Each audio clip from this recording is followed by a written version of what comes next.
Hello, everyone, and thank you very much for joining us for this regular press conference from WHO headquarters on COVID-19. We welcome all the journalists who are watching us on Zoom, but also everyone who is following us on a number of WHO social media platforms.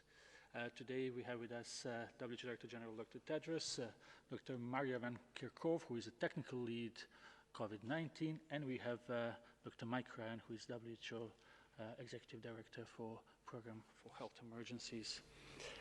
Journalists who are watching us on Zoom can follow this press briefing in 6 UN languages, Hindi and Portuguese, and this is thanks to our interpreters who are here with us, and we sincerely thank them for their presence and assistance.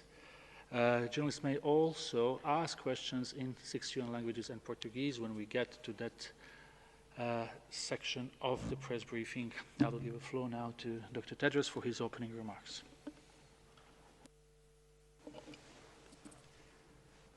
Thank you. Thank you, Tariq. Good morning, good afternoon, and good evening. Tomorrow marks 6 months since WHO received the first reports of a cluster of cases of pneumonia of unknown cause in China. The 6-month anniversary of the outbreak coincides with reaching 10 million cases and 500,000 deaths. This is a moment for all of us to reflect on the progress we have made and the lessons we have learned, and to recommit ourselves to doing everything we can to save lives. 6 months ago, none of us could have imagined how our world and our lives would be thrown into turmoil by this new virus. The pandemic has brought out the best and the worst of humanity. All over the world, we have seen heartwarming acts of resilience, inventiveness, solidarity, and kindness. But we have also seen concerning signs of stigma, misinformation, and the politicization of the pandemic. For the past 6 months, WHO and our partners have worked relentlessly to support all countries to prepare for and respond to this new virus. Today, we're publishing an updated and detailed timeline of WHO's response to the pandemic on our website so the public can have a look on what happened in the past 6 months in relation to the response. It illustrates the range of WHO's work to stop transmission and save lives. We have worked with researchers, clinicians, and other experts to bring together the evolving science and distill it into guidance. Millions of health workers have enrolled in courses through our openwho.org online learning platform. We launched the Solidarity Trial to find answers fast to which drugs are the most effective. We launched the Solidarity Flights to ship millions of test kits and tons of personal protective equipment to many countries. We launched the Solidarity Response Fund, which has raised more than $223 million for the response. 3 major innovative solidarity activities. And we have worked with the European Commission and multiple partners to launch the ACT Accelerator to ensure that once a vaccine is available, it's available to everyone, especially those who are at greatest risk. Last Friday, we launched the ACT Accelerator investment case, which estimates that more than $31 billion will be needed to accelerate the development, equitable allocation, and delivery of vaccines, diagnostics, and therapeutics by the end of next year. Over the weekend, WHO was proud to partner in the global goal Unite for Our Future, pledging conference organized by the European Commission and Global Citizen. The event mobilized new resources to respond to the COVID-19 pandemic globally, including in support of the ACT Accelerator. Although a vaccine will be an important long-term tool for controlling COVID-19, there are 5 priorities that every single country must focus on now to save lives now. First, empower communities. Every individual must understand that they are not helpless. There are things everyone should do to protect themselves and others. Your health is in your hands. That includes physical distancing, hand hygiene, covering coughs, staying home if you feel sick, wearing masks when appropriate, and only sharing information from reliable sources. You may be in low-risk category, but the choices you make could be the difference between life and death for someone else. Second, suppress transmission. Whether countries have no cases, clusters of cases, or community transmission, there are steps all countries can take to suppress the spread of the virus. Ensure that health workers have access to training and personal protective equipment. Improve surveillance to find cases. The single most important intervention for breaking chains of transmission is not necessarily high-tech and can be carried out by a broad range of professionals. It's tracing and quarantine contacts. Many countries actually have used non-health professionals to do contact tracing. Third, save lives. Early identification and clinical care saves lives. Providing oxygen and dexamethasone to people with severe and critical disease saves lives. And paying special attention to high-risk groups, including elderly people in long-term care facilities, saves lives. Japan has done this. It has one of the highest population of elderly people, but its death rate is low. And the reason is what we just said. Many countries can do that. They can save lives. Fourth, accelerate research.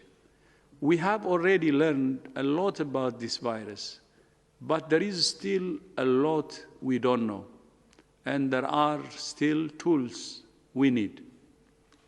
This week, we will convene a second meeting to assess progress on research and development and re-evaluate research priorities for the next stage of the pandemic. And fifth, political leadership. As we have said repeatedly, national unity and global solidarity are essential to implementing a comprehensive strategy to suppress transmission, save lives, and minimize the social and economic impact of the virus. No matter what stage a country is at, these 5 priorities, if acted on consistently and coherently, can turn the tide. WHO will continue to do everything in our power to serve countries with science, solidarity, and solutions. The critical question that all countries will face in the coming months is how to live with this virus. That is the new normal. Many countries have implemented unprecedented measures to suppress transmission and save lives. These measures have been successful in slowing the spread of the virus, but they have not completely stopped it. Some countries are now experiencing a resurgence of cases as they start to reopen their economies and societies. Most people remain susceptible. The virus still has a lot of room to move. We all want this to be over. We all want to get on with our lives.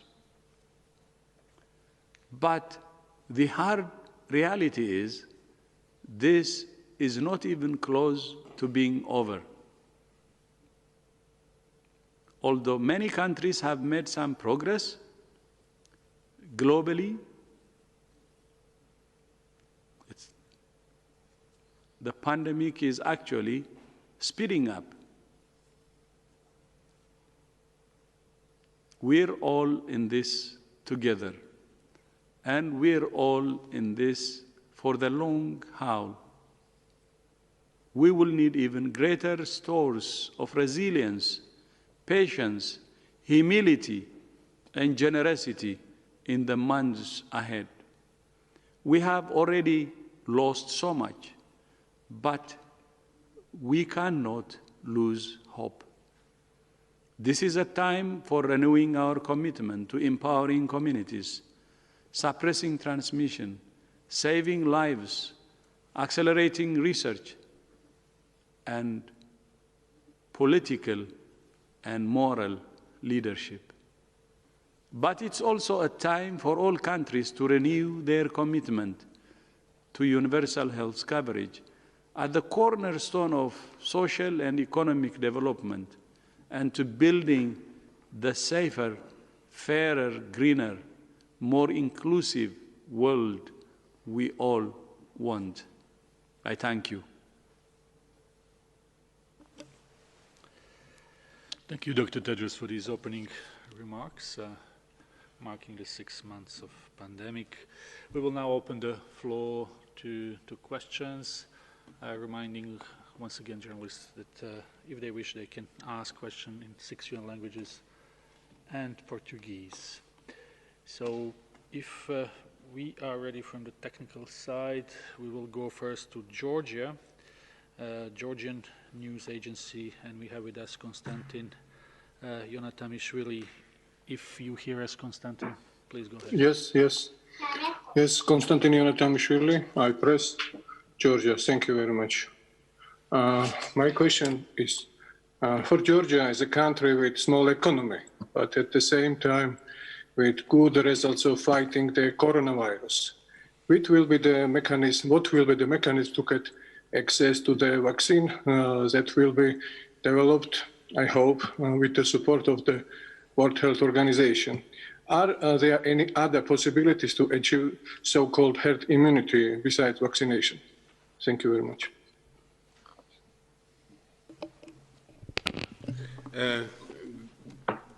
Good afternoon. We all hope, as you do, that we can reach a point where a safe and effective vaccine is developed and allocated fairly to countries around the world. As the Director General has said in his speech, we don't have that vaccine yet, and there's a lot we can do now to suppress transmission, and I believe the Republic of Georgia has been doing well in this regard, both in terms of community engagement, in terms of suppression of transmission, in saving lives through adequate clinical care. But yes, we do hope that a vaccine will be developed. There have been over 133 candidates put into the system. A large number are now in clinical trials. The Director General launched the ACT Accelerator in April as a means of leveraging global collaboration and innovation and funding, both for vaccines, drugs and for diagnostics. The vaccines is probably the one that will absorb most resources and requires a very deep and sustained public-private partnership. It is the best means for countries to access the vaccine, and we have to find a way to ensure that regional alliances that are growing to develop contracts with companies for vaccines are linked to a global movement that ensures that those vaccines are made available to all countries. The Gavi, CEPI and WHO are working together on COVAX, the initiative for coronavirus vaccines. As part of that, large advanced market commitments are being put together in order to secure vaccine production. There is no other means of achieving adequate herd immunity. The herd immunity is a term usually reserved for the use of vaccines. But we also have to be cautious and careful. We desperately hope, and we can see tremendous work towards safe and effective vaccines, but there are no guarantees of such. And therefore, that's why we have so many candidates in testing, so we have an opportunity to find the best one. But the only other way that a virus like this may be suppressed is by us breaking the chains of transmission. If you accept that you cannot do that, then the only option is to let this virus run free through society, and we have already seen the horrific impacts of that. And therefore, reducing mortality, suppressing transmission, while waiting for the arrival of a safe and effective vaccine, right now is our best strategy for stopping this disease.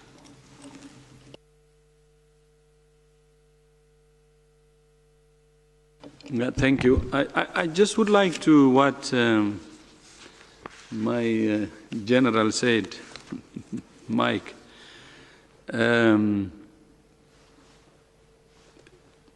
You know, herd immunity is very difficult even when we have vaccines, because we need to have a high coverage of vaccine use to have herd immunity, and Mike had already said it. To be honest with you, I think it would be important to focus on what is at hand now. What is at hand now is the simple public health solution we have, that many countries use to suppress the transmission and to save lives. I will give you one example, which is a country, South Korea. In February, I remember, South Korea had the second largest number of cases after China. I spoke with the health minister, and the foreign minister came to Geneva to discuss with us in our headquarters here. We agreed on the comprehensive approach, and we agreed on implementing what's at hand to save lives and to suppress the transmission. And South Korea has shown to the world that without even vaccines or therapeutics, that it can take the number of cases down and suppress the outbreak. So our message to the world is, if the government can do its best in testing, contact tracing, isolating, quarantining cases, like what South Korea did, and if the communities, not only the government, but in addition to the government, the communities take their responsibility of doing what's expected of them, starting from hand hygiene to the rest that can be done personally, this virus can be suppressed. Time after time and country after country, what we have seen is this virus can be suppressed if the governments are serious about the things they have to do, their share, and if the community can do its share.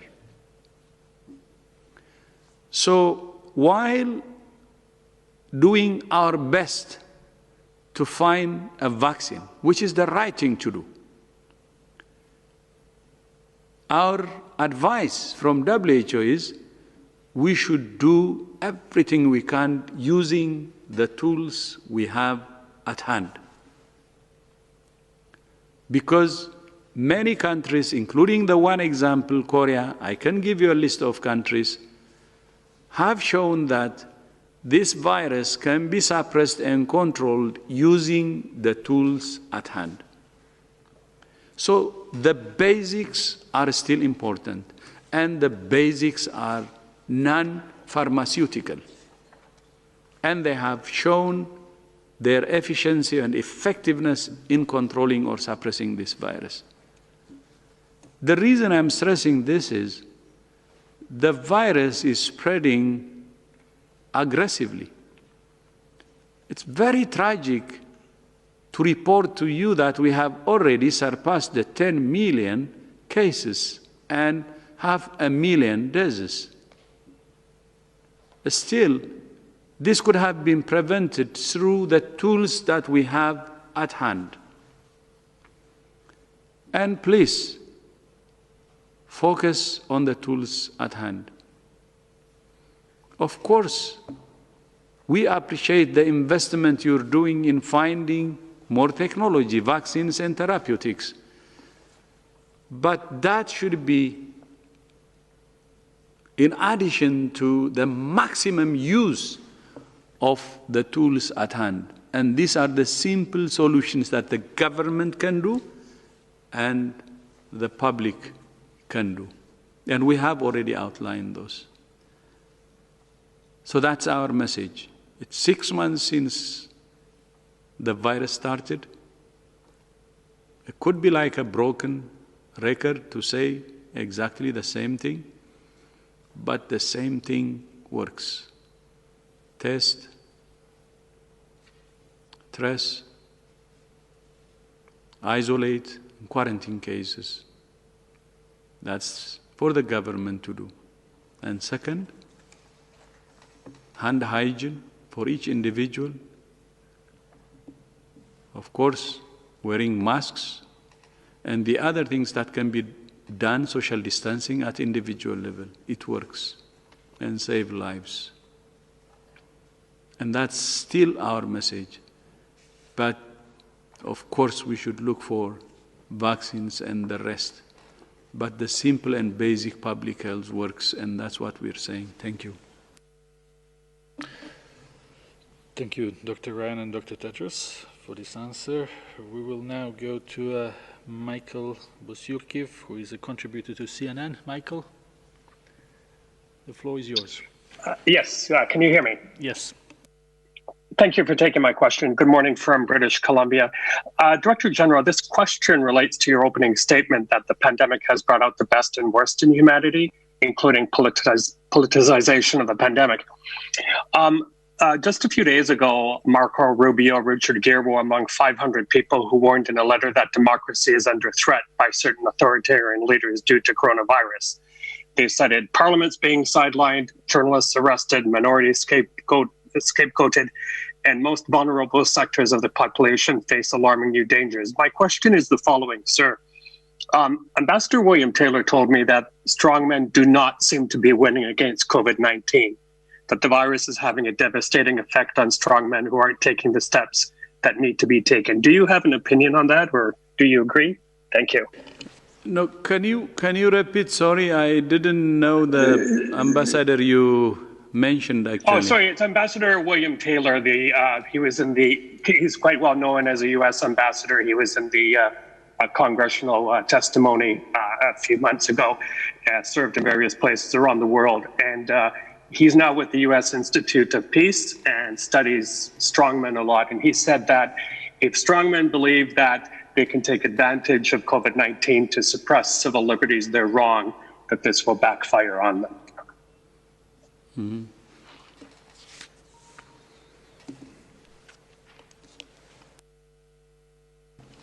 Yeah, no, thank you. You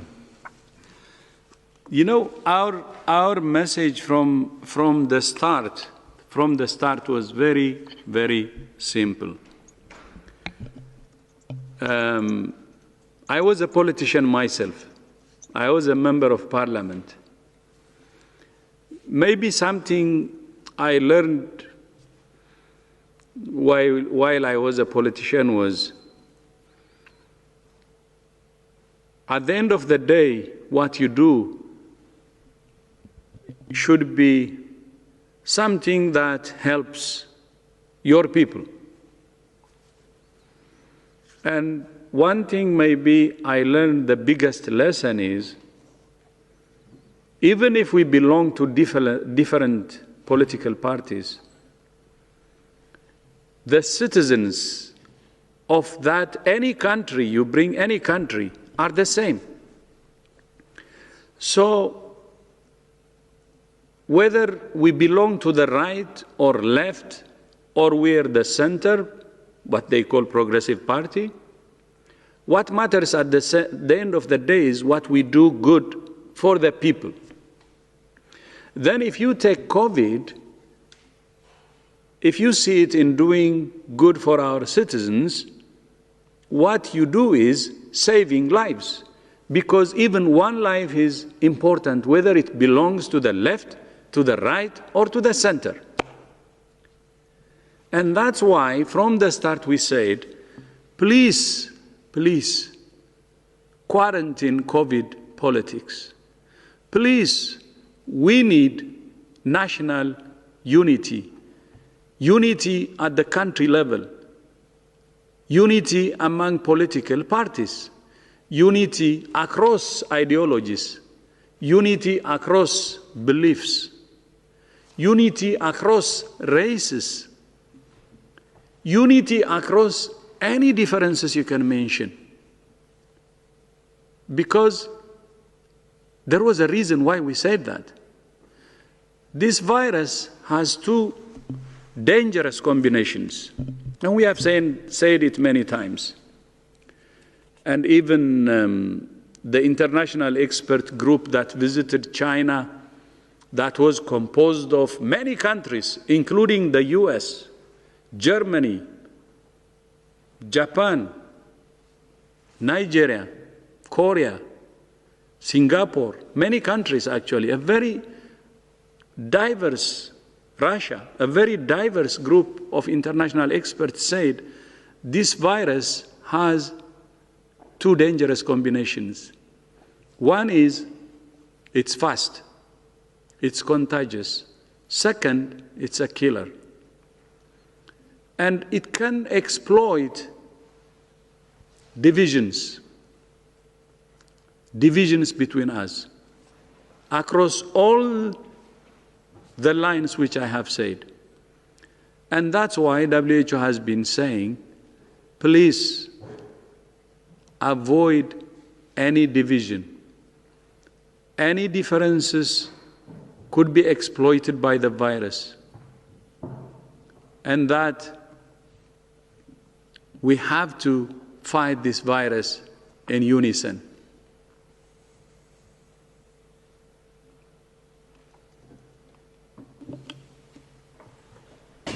And that's why what you said, I mean, our message is still the same. It's not about one country or two countries or three countries. It's not about something specific to any place. It's about how we should operate globally, whether it's at national level, subnational level, or regional level, or global level.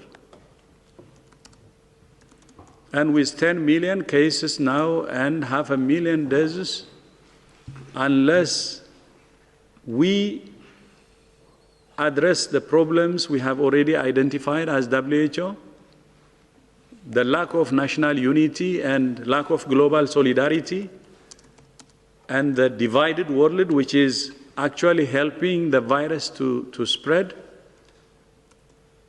As I said in my speech, the worst is yet to come.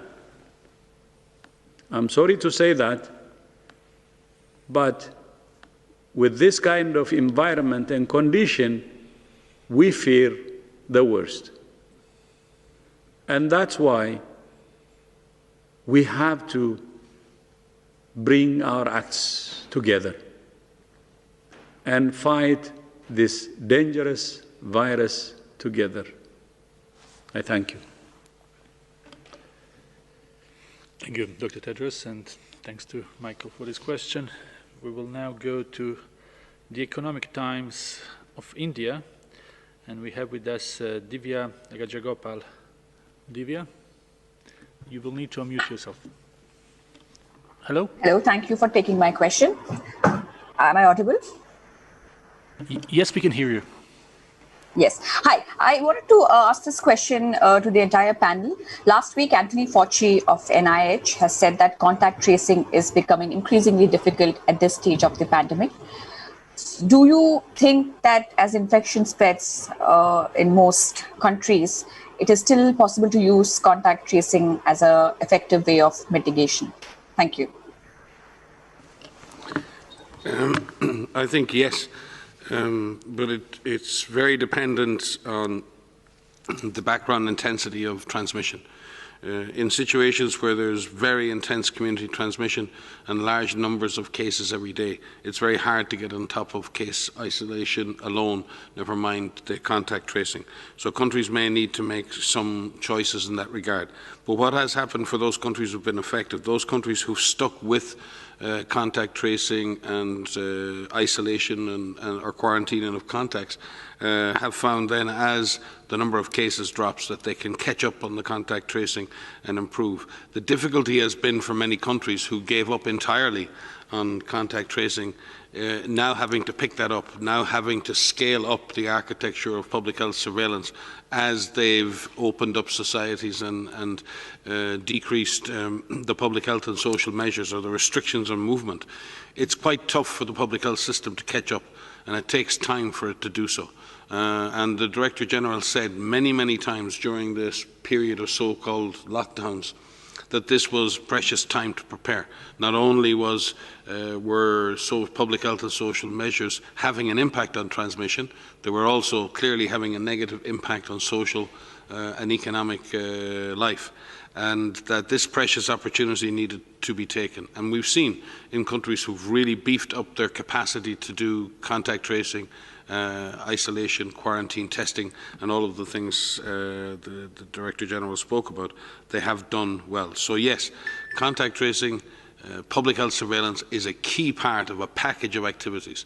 The DG has said it. If individuals and communities can sustain the physical distancing, the hygiene, the mask wearing, and the other things that are appropriate and advised by local government, if the public health system can continue to track and trace cases, yes, we should see a situation where the disease comes under control. And many countries have proven that. That is not supposition. Many, many countries, through applying a comprehensive strategy, have reached a very low level of virus transmission in their countries, but always have to remain vigilant in case there are clusters or small outbreaks. We've seen those situations arise in Germany, we've seen those situations arise in Singapore, in Japan, in Korea, in China, and in other countries. And again, it's in those situations where your public health surveillance and your contact tracing and your ability to investigate clusters really comes into its own, and where you've really seen the advantage of public health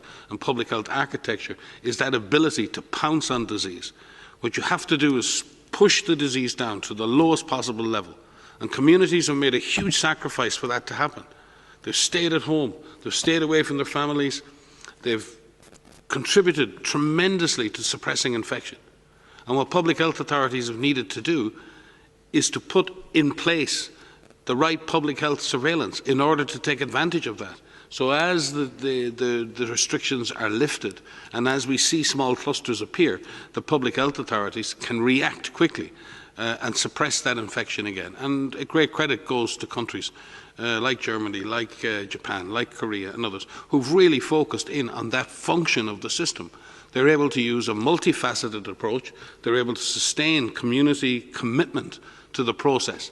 High levels of community acceptance, high levels of community compliance, high levels of community understanding linked to a strong public health intervention and a strengthened public health and health system. It works. It's not a guarantee of success, but what we've seen is that countries that apply a comprehensive, sustained strategy with their communities on board make progress. There are no guarantees with epidemics, but this right now is the best package of activities that countries have shown again and again can lead to us arriving at a situation where we can live with this virus. I just wanted to add 2 points to what Mike has said. One is that, it can be increasingly difficult to apply this comprehensive approach as transmission increases, but it's not one activity alone. It is not contact tracing alone. It is not case finding alone. It is not physical distancing alone. You've heard the Director General, you've heard us say this all the time, but it's worth repeating because there tends to be a focus on a particular intervention, but it needs to be all of the above. And with an empowered community, with an engaged community, with listening to the community and having the community listen and adhere to the public health measures that are in place, this can be done. And so it can be increasingly difficult. But what we have seen is in countries that have been in an overwhelming situation, they've prioritized these activities, these interventions into specific areas within the countries where transmission seems to be the highest intensity, perhaps related to a super spreading event or a particular cluster, and bringing that transmission down from an overwhelming situation to clusters of activity, and from clusters of activity to chains of transmission. And the other point is that it can be turned around. Again, many countries are seeing situations where they're feeling completely overwhelmed. And we have seen many countries demonstrate that you can turn this around. You can bring transmission under control. It is very, very difficult. But again, prioritizing the work, prioritizing the interventions to where it's needed most, bringing situations under control where you can get a quicker gain, and then focusing on higher areas of intensity. These approaches in countries need to be administered at the lowest administrative level as possible to bring situations under control to as many places as you can, as quickly as you can. But it can be turned around. And we wouldn't be saying this unless we've seen it happen, and unless we've seen countries demonstrate this repeatedly in multiple regions across the globe. Yeah, thank you. I think this is very important, and I would be happy to add my voice to my colleagues, Mike and Ryan. Mike and Maria. Mike and Maria. Mike Ryan, my general, is a very humble servant of humanity. And he wouldn't tell you what the real stories are regarding contact tracing. I know contact tracing is difficult, and I agree with you, our colleague, our friend who asked this question. And I know and I understand if countries say contact tracing is difficult. But if you want to try difficult, probably add contact tracing, the number of cases you trace, with a situation which is dire to your life, meaning try it in a place like North Kivu in DRC, where 20 rebels operate, armed rebels, and where security is not there, where your own security is precarious, and when Mike Ryan was leading the whole effort. He was in DRC, North Kivu for several months.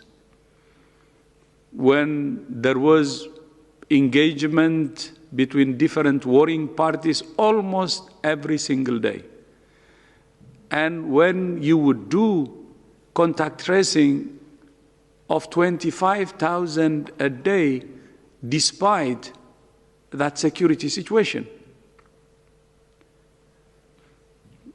You know, he didn't send me, actually, somebody sent me from the front lines, Mike Ryan wearing the helmet, bulletproof, and also the jacket, bulletproof, and going to communities to do contact tracing and the rest, because he had no option. If you can do contact tracing in that condition, risking your life, and he's the most senior person in terms of emergency response, one of the most senior. Doing contact tracing in a stable and peaceful place, wherever it is in many countries, should that come as even an issue? I'm just asking. If there is a single failure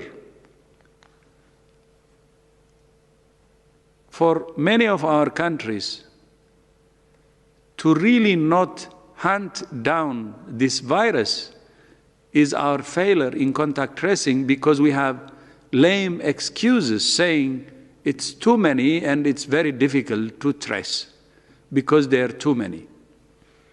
Trust me, there is no too many, even in a war situation.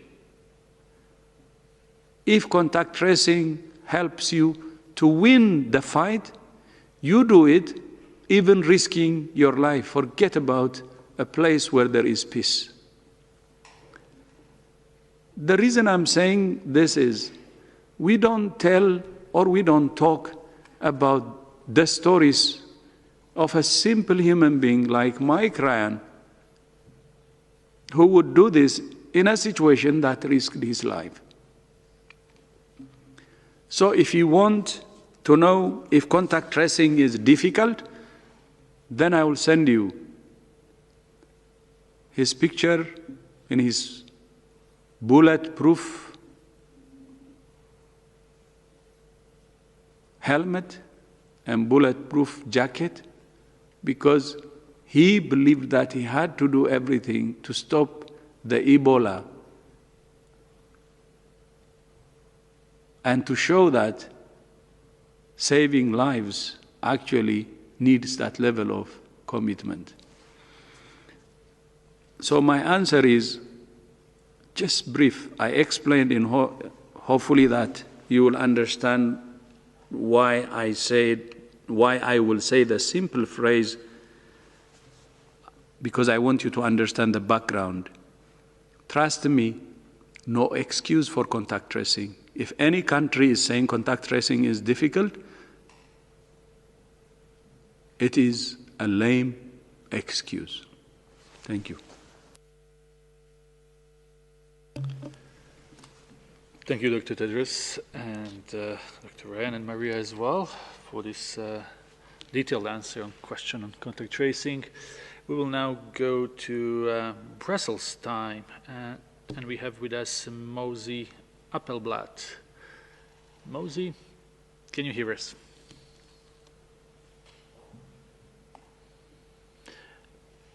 You just need to press unmute.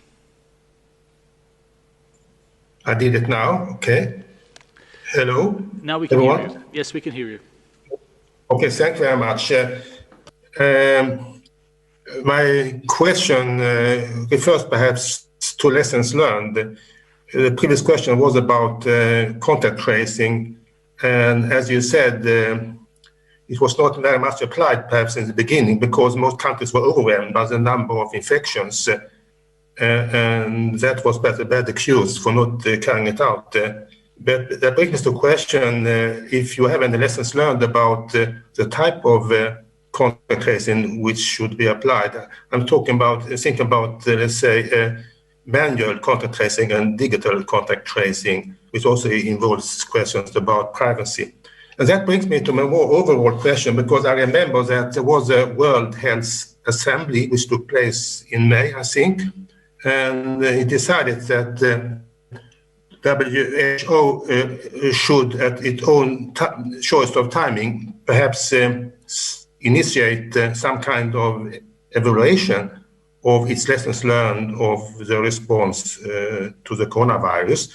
So I would like to ask if it has started, or if you think it is perhaps too early, although already, as you said in the beginning, Director General Dr. Tedros said half a year has passed since we got the first report of the outbreak. And the other investigation which was decided by the Assembly was to find out the zoonotic cause or source of the virus. And maybe we somehow already know it more or less, but I wonder if that evaluation or investigation has started. Thank you. That's lots of questions, and I did forget to remind everyone, as I do usually, that we take one question per person. But Dr. Ryan will try to help. The last one on the zoonotic source, WHO has been saying that knowing the source of the virus is very, very important. It's science, it's public health. We can fight the virus better when we know everything about the virus, including how it started. And we will be sending a team next week to China to prepare for that. And we hope that that will lead into, understanding how the virus started and what we can do for the future to prepare. So we're planning to send a team next week. Thank you.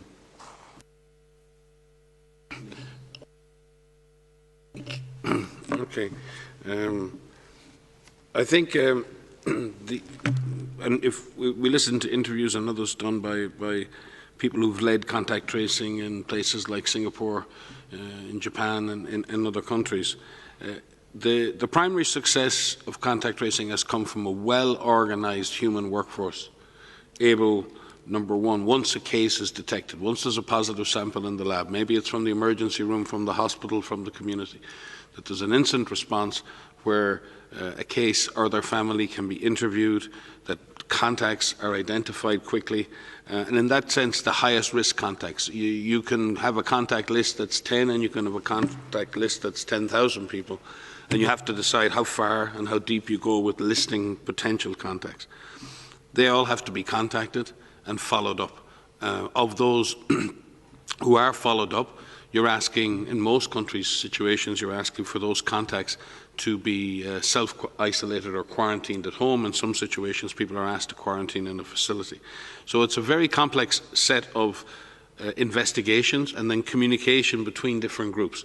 And one group has to hand off the process to another group. So it's a complex interaction of public health activities. Now, obviously, when you're moving information around and you're trying to, the lab has to inform the contact tracers and the contact tracers have to inform the people organising quarantine, all of those require a lot of transfer of information. And there are a number of digital tools that have really helped with that process, like the system developed by WHO, GoData, which has been implemented in a number of countries. And that allows public health authorities to integrate data from different sources within the system. There's no privacy issues there because that's really about being more efficient with publicly held data. There are then other applications that have been developed which allow for mobility tracking or identifying potentially other high-risk contacts, Bluetooth-enabled apps that allow that to happen. And some countries have implemented apps like that.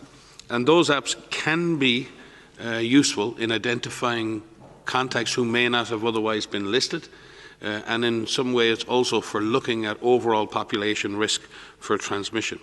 Some have worked, some have not. Some have been very well accepted at community level.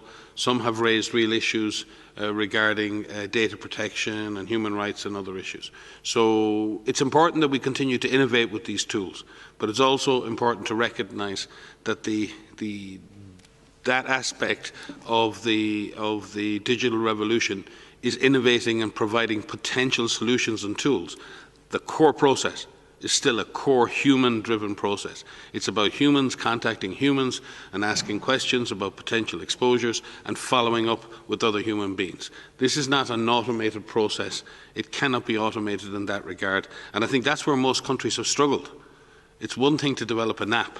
It's another thing to identify and train a human workforce that can go out and be disease detectives. And you'll see that in most countries who've been successful, what they've really managed to do is train community-based people who know their localities. They've trained them in how to do contact tracing.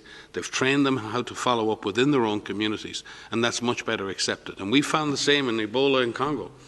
If you bring contact tracers into small villages where people are outsiders, it's a potential flashpoint.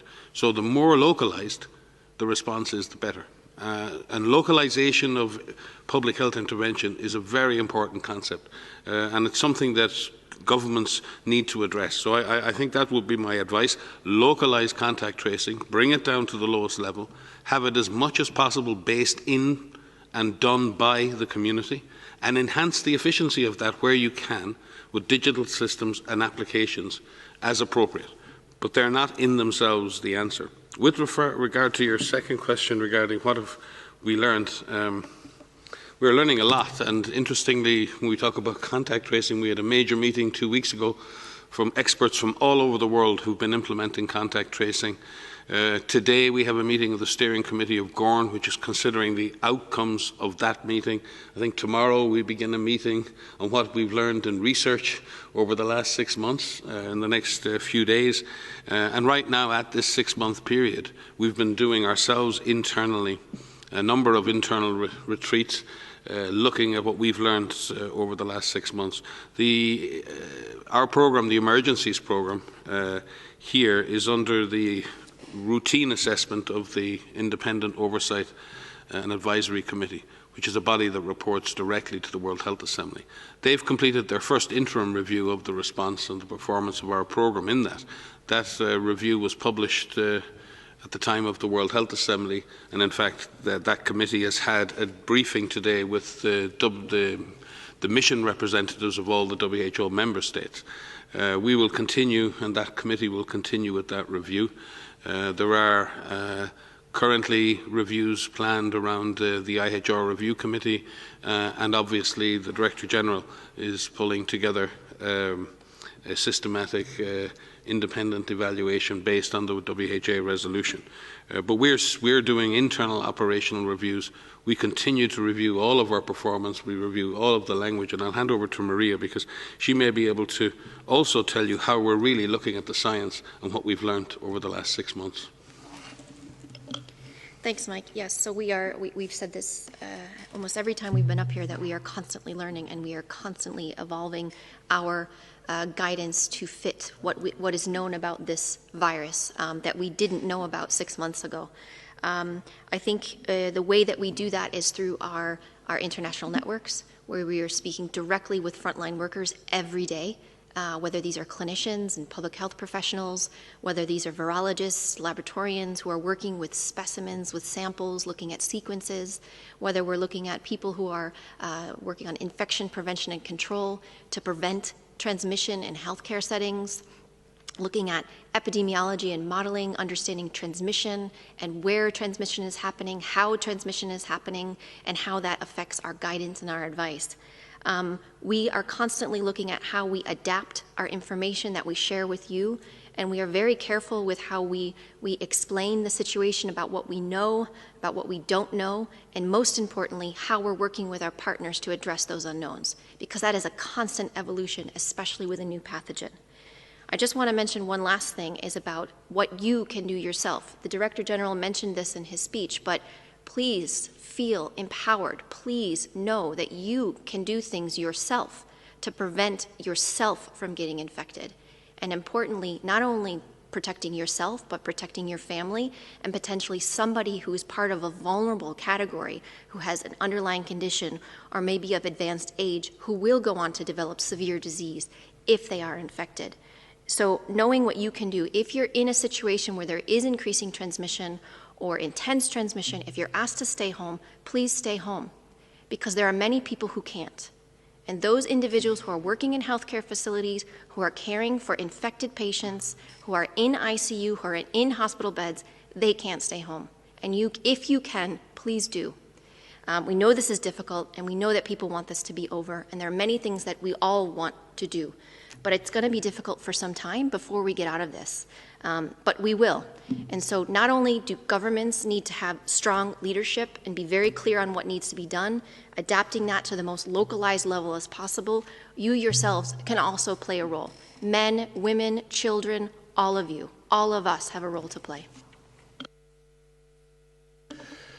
Many thanks. We had a bit longer answers today, but it's because questions were good. We will take 2 more questions before concluding this press briefing. First, we will go to Chen from China Daily. Chen? Hi. Dr. Tedros, you have repeatedly voiced concern over stigmatization and politicization of COVID-19. But U.S. President Donald Trump, just last week in speeches and rallies, continued to use words like Kung flu or China virus. Does WHO consider this as seriously undermining the global solidarity? And do WHO usually convey such concern to your U.S. contact, like U.S. CDC? Thank you.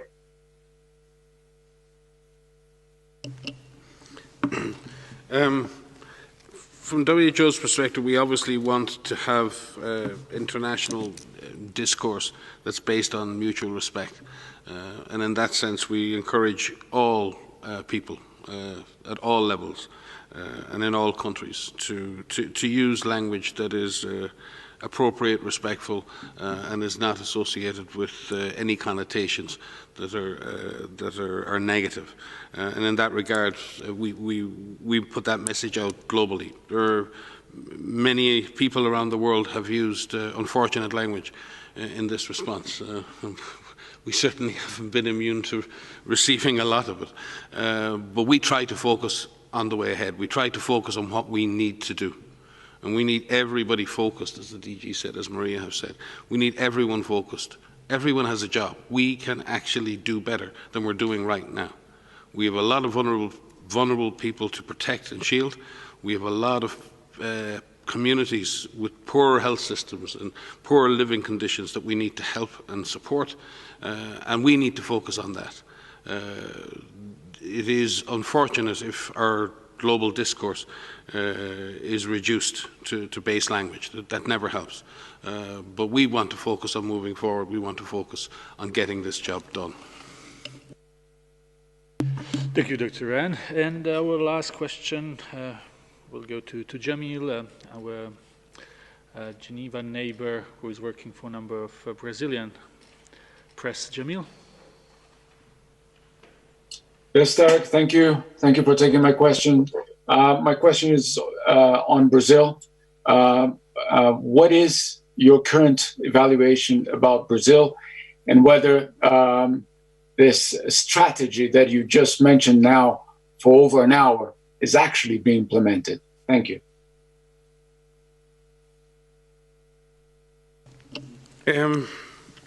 Certainly in the Americas, things, and I'll come to Brazil, but overall in the Americas, the situation is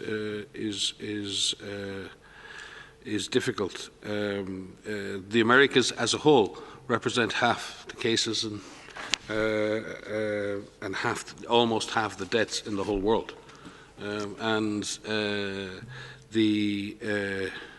If we look at if you look at Brazil itself, it represents quite a proportion of all the cases in the Americas. 26%. That's 1 in 4 of all the cases and 1 in 4 of all the deaths in the continent. So there's no question that Brazil is still facing a big challenge.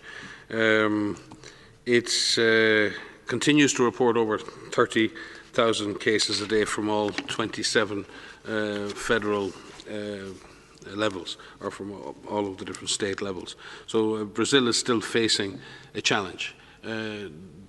And yes, a comprehensive approach to the response is needed at all levels. It is tough. The force of infection is high. There are many challenging situations in Brazil. There are deeply congested and dense populated areas in the urban setting that have very poor services. There are people living in in rural conditions as well that are difficult to reach and difficult to serve. So it would be silly to underestimate the size and the complexity of a great country like Brazil. But equally, it would also be important to recognise that Brazil has a huge and proud history in the management of infectious diseases, and has many excellent scientific and other institutions, and has shown a tremendous capacity not only for combating infectious diseases, but developing vaccines that have stopped diseases like yellow fever in so many other countries. So yes, we would encourage again once more that Brazil continues the fight against the disease, that Brazil links the efforts at federal and at state level in a much more systematic way, that there is a focus on a comprehensive approach to controlling the disease and doing that in a sustained fashion. It is easy, obviously, to criticise any individual country, and no country, no organisation is without criticism or without fault or without difficulty in this response. Again, today's message is not about what happened last week, last month, or the last 3 months. And when the Director General talks about politicization as well, we all need to recognise that in many countries, the government is the government of the day, and we need to find a way for each government to find a way forward, for each government to serve its citizenry, for each government to serve its people. And we need to encourage and support governments in doing that. We need to find all of government, all of society approaches. And when we talk about avoiding politicisation of the virus, that cuts both ways.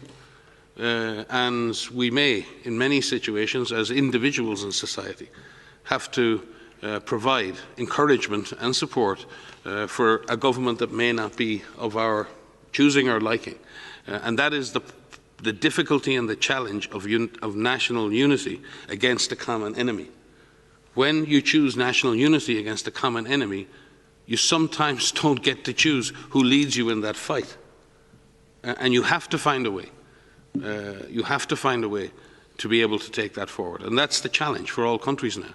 And I would just say from my personal perspective that we cannot continue to allow the fight against this virus to become and be sustained as an ideologic fight. It cannot be. We cannot beat this virus with ideologies. We simply cannot. And I think everybody now needs to take a step back at 6 months. Everyone, every individual needs to look in the mirror and say, am I doing enough? And every politician needs to look in the mirror and say, am I doing enough to stop this virus? And I think we need to have a big conversation with ourselves on this. And now is the time, because we don't have time to waste. If I just may briefly add, it has nothing to do with the politics, but it's about the science. And I would like to ask us to side on the side of science, and to side on the side of public health and experience. We are learning from experience. We are learning about this virus. We know what works. We're not saying that it's easy.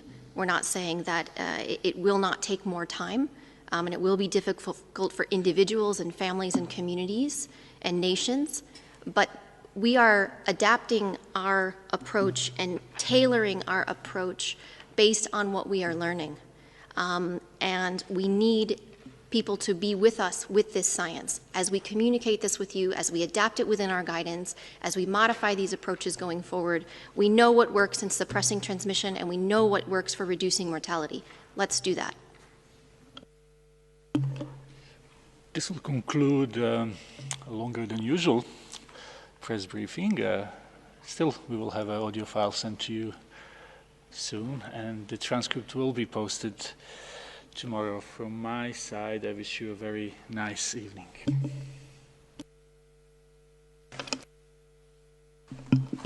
Thank you. Thank you, Tariq, and thank you all for joining. And as I said earlier, we have a new timeline of the past six months. And would really appreciate it if you have a look and give us your feedback. And look forward to seeing you on Wednesday. Thank you.